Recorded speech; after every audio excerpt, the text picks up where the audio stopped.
ওং নমো ভগবতে বাসুদেবায়। ওং নমো ভগবতে বাসুদেবায়।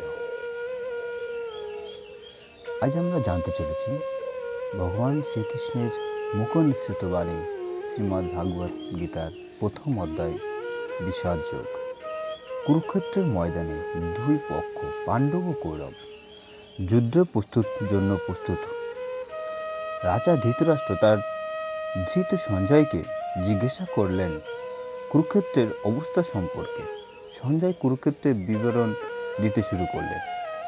অর্জুন, যিনি পাণ্ডবদের অন্যতম প্রধান স্রষ্টা বা যোদ্ধা, তার রথ চালক হিসেবে ভগবান শ্রীকৃষ্ণকে অনুরোধ করেন যে তিনি রথটি দুটি বাহিনীর মাঝখানে স্থাপন করেন। তিনি দেখতে চান কারা তার বিরুদ্ধে যুদ্ধ করতে এসেছে। যখন অর্জুন চারপাশে তাকান তখন তিনি দেখতে পান তার পিতামহ ভীষ্ম, গুরু দ্রোণাচার্য, ভাই, আত্মীয়, বন্ধু। এই দৃশ্য তাকে ভিতর থেকে ভেঙে দেয়। তিনি ভাবতে থাকেন, এই যুদ্ধ জিতে আমি কি পাব? নিজের লোকেদের হত্যা করে কি সুখ সম্ভব? তার মন দুর্বল হয়ে যায়। তিনি যুদ্ধ করতে অস্বীকার করেন এবং শ্রীকৃষ্ণের কাছে নিজের দুঃখ প্রকাশ করেন। এই মানসিক ভেঙে পড়াকেই বলা হয় বিষাদ যোগ।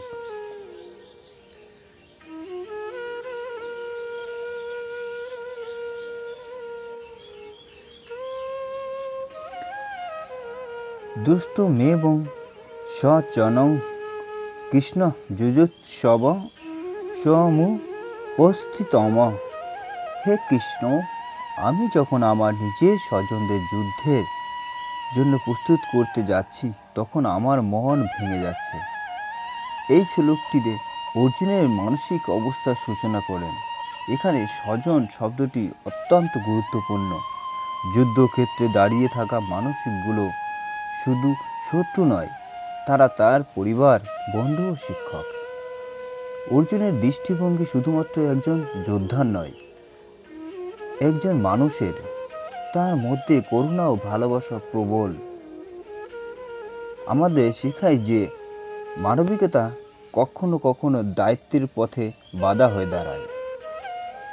সিদন্তি মম গাত্রিয়ানি মোক্ষয় স পরিস্তুতে। আমার শরীর কাঁপছে। অর্জুনের কথায় মুখ শুকিয়ে যাচ্ছে। এখানে এই শ্লোকের অর্জুনের মানসিক চাপ শারীরিক লক্ষণের প্রকাশ পাচ্ছে। শরীর কাঁপা, মুখ শুকিয়ে যাওয়া, হৃৎস্পন্দন বেড়ে যায়। আধুনিক মনোবিজ্ঞান অনুযায়ী এটি অ্যান্টিক্সাই বা পনিক রেসপন্স।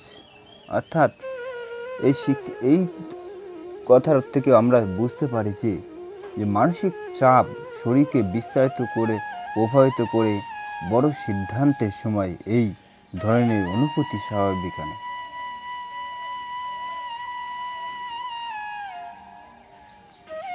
গান্ডীব ব্যং সংসতে স্তয়া উচ্চ বিজয় পরিদৃষ্টয়তে। আমার হাত থেকে গান্ডীব ধনু পড়ে যাচ্ছে কৃষ্ণ, শরীর আমার জ্বলছে। অর্জুনের আত্মবিশ্বাস সম্পূর্ণ ভেঙে পড়েছে। তিনি একজন অদম্য যোদ্ধা, কিন্তু এই মুহূর্তে তিনি দুর্বল। এখানে গান্ডীব শুধু একটি অস্ত্র নয়, এটি তার শক্তি ও পরিচয়ের প্রতীক। যখন মন দুর্বল হয় তখন শক্তিও হারিয়ে যায়। আত্মবিশ্বাস হারালে দক্ষতা কাজ করে না। ন চ শ্রেয়ন্ত পশ্যয়ামি ইশ্চয়া স্বজন মাহবেতে। অর্থাৎ নিজের লোকেদের হত্যা করে আমি কখনো মঙ্গল দেখতে পাচ্ছি না কৃষ্ণ। এই শ্লোকে অর্জুনের নৈতিক সংকট প্রকাশ পায়। শুধু তার প্রশ্ন, যুদ্ধ কি সত্যি ন্যায্য সঙ্গত? জয় কি সুখ এনে দেয় কৃষ্ণ? সব জয় ভালো নয়। নৈতিকতা ছাড়া সাফল্য অর্থহীন। আধুনিক জীবনে অনেক সময় আমরা এমন সিদ্ধান্তে মুখোমুখি হই যে লাভ আছে কিন্তু নৈতিকতা নেই।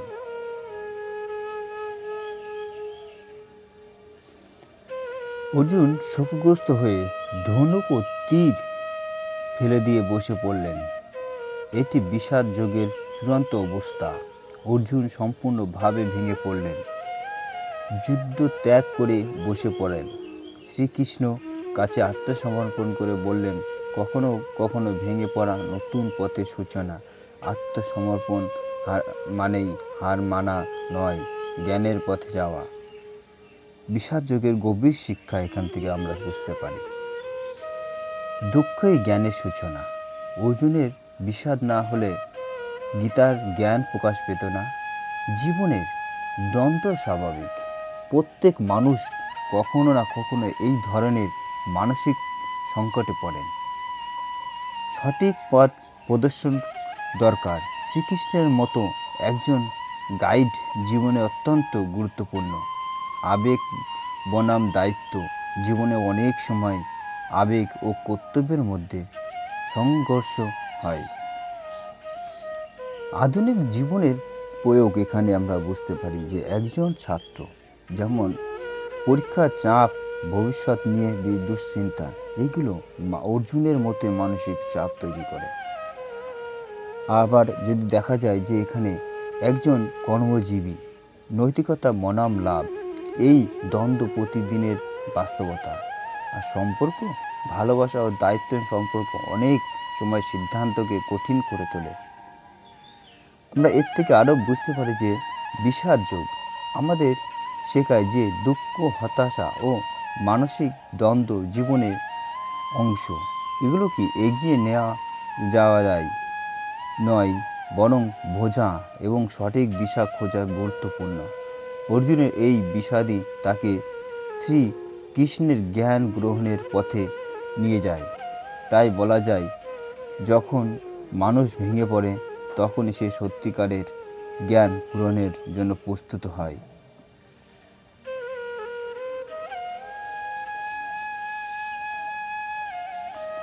ভাবুন তো, এক বিশাল যুদ্ধক্ষেত্র, চারিদিকে শঙ্খধ্বনি, রথের চাকা, ধনুকের টান। এটাই যুদ্ধক্ষেত্র। এখানে শুরু হতে যাচ্ছে ইতিহাসের সবচেয়ে বড় যুদ্ধ, ধর্মযুদ্ধ।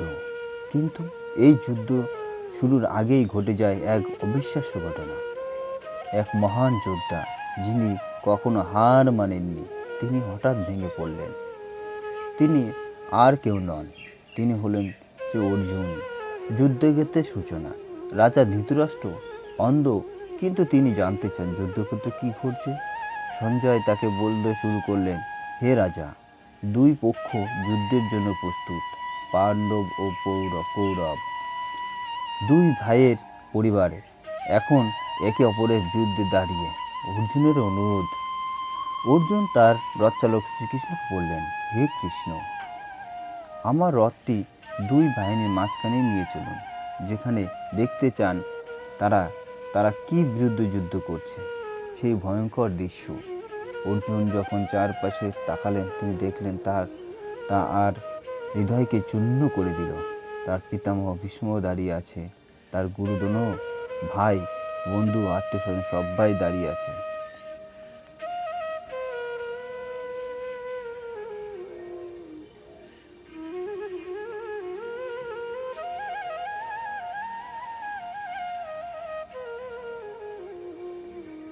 এই বিষাদই হলো গীতার শুরু।